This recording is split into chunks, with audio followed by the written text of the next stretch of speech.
Hey buddy, welcome to Wizard.com. My name is Shubhadeep Chaudhary and I am your maths tutor. So let's begin. According to the question, we have to find the product of 7 upon 40 and the reciprocal of 42 upon 5. Therefore, reciprocal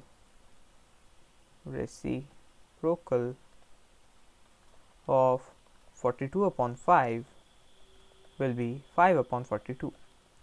Reciprocal is nothing but suppose there is a rational number, where the numerator is a and the denominator is b, then the reciprocal will be reverse of that number, that is the numerator will become denominator and the denominator will become numerator.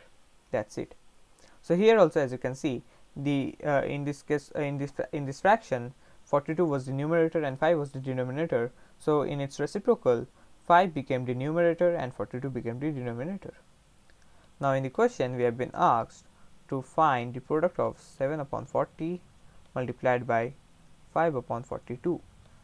So 5 will cancel out 40 and will produce 8, and 7 will cancel out 42 and will produce 6. So we will have 1 upon 8 multiplied by 6. So it will be 1 upon 48. So this will be our final required answer. This is 48, right?